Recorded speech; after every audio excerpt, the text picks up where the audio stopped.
Hi, everyone. It's Bob Perkins bringing you another AAISP Monday Morning Sales Minute. Today's topic is coaching. We know that coaching is a top challenge based on our own research. Now, today we're joined by Ryan McDonald and also Brett Messenger. Ryan is the Director of Sales Development for Infinity. And Brett, you were an account manager for 2 years on the phone selling, but recently got promoted to sales manager. So welcome, both of you. Thank you. Thanks for having us. You know, I believe coaching, oftentimes it's the leader's responsibility. You don't have a full-time coach, so the leader thinks they got to listen to calls. They got to observe. They got to pick out all the things they'd like to see the rep improve on and deliver that back to the rep. But Ryan, I know you have a whole different approach to this, and I'm excited for you to share what you've learned, and you're actually going to model a little bit of this coaching today. So thanks for sharing this. Yeah, thanks for having us, Bob. And you're exactly correct. In my experience, one of the most difficult things for managers to learn how to do is to approach people and deliver feedback. And defensiveness and lack of coachability can be a real challenge. So today we're going to talk a little bit more about self-evaluation and how that can positively influence the coaching relationship and quite frankly, make that interaction much easier. Great. So tell us a little bit about the process, and then you're going to actually kind of model it today, correct? Yeah, we sure are. So the way this works, you just have to add an extra step to your process. As you alluded to before, a manager would typically, listen to a call or a series of calls. They maybe fill out a monitor form, they make some notes, and they have some critiques, and then they approach that salesperson with those critiques.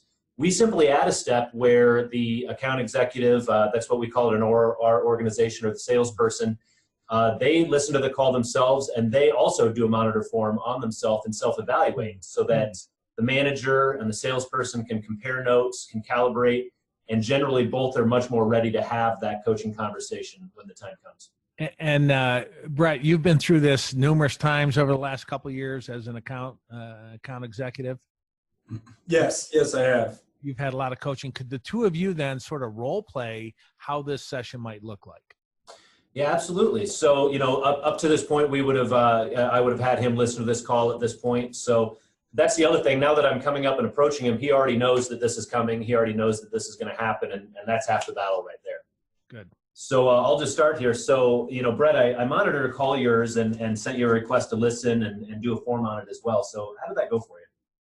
Well, I appreciated you sending the call. I definitely found some things that I could improve upon for sure. Great. Well, enlighten me. What did you identify?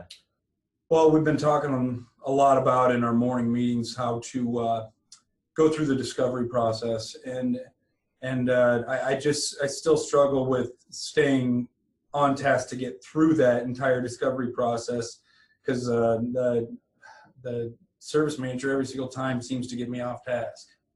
Yeah, that can be a common concern, and I'm glad you noticed that. That's really what I identified as well, and I know that's what I wanted to talk with you about today. So, he got you off task a little bit. What would you have done differently if you could have done this call over again?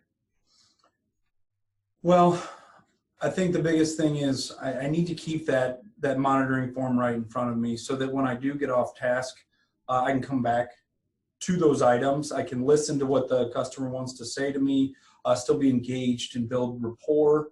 But I can come back to that necessary checklist of discovery items. I didn't have that right in front of me and wasn't able to remember all those things that I needed to, and got a little flustered. Well, that can happen. It's very common in an interaction with the customer to, have their objections or their questions kind of take us off task a little bit. And, the best thing to do is remember that you can't really address their objections later on unless you have all of the specific information that you learned in your needs analysis. So, would it be fair to say that, maybe we could have stayed a little more on task, maybe deflected some of those questions he was asking, learn a little bit more, and then maybe we could have overcome those objections a little bit more effectively? Yeah, I completely agree. I know going through the process that discovery is so important. Sometimes that feedback helps because sometimes I just get off task and get overwhelmed and just don't know where to go from there. That's fair. Well, let me ask you, what did you end up scoring yourself on this call? Looks like I scored myself a 75. 75. I have to admit, I actually gave you a higher score. I gave you an 85. I noticed that you had marked yourself down for a couple of things about not responding, and I actually felt like you did a good job with that. You didn't quite have enough meat on the bone, and I think if you would have just done a little bit more effective job in the needs assessment, I think that those responses would have been more effective. But I appreciate you being a little bit harder on yourself than even I was. But sounds like you have a plan moving forward with this. So do you feel confident, going into your next few calls? Yeah, I do. I think the main item, like you always tell me with having action items, the main thing is I need to have that discovery right in front of me so I can get back on task, maybe push some of those objections past the demonstration and just rein it in and make sure that I'm on the actual, just staying on the discovery process, staying in the moment. Fair enough. Well, is it okay if I follow up with you later and see how you're doing? I would love that. Fantastic. All right, that's great. That's a really very lifelike scenario there with coaching. And I made a few notes here. I have to say that I think Brett was talking probably more than 50% of the time. Leaders, coaches, how often do you do all of the prescription, all of the talking? Here's what I heard. And then the other thing, which was brilliant, was Ryan, you pulled out of Brett his thoughts on what he could. You asked him, what do you think you could do differently? That's a great question. You could have gone and said, now let me give you a tip on what I think you could do differently. It came from him. It's going to stick with him if he thinks of the idea, right? Yeah, absolutely. Self-discovery and accountability is key to any coaching session. And I just can't tell you how much easier it makes it when they already have identified their issues, and now you can just lower the defensiveness and coach them. All right. Well, look, this was a great model. I appreciate the two of you coming on the Monday Morning Sales Minute. And leaders, if you're out there, if you're doing any coaching, is a great takeaway today on self-assessment.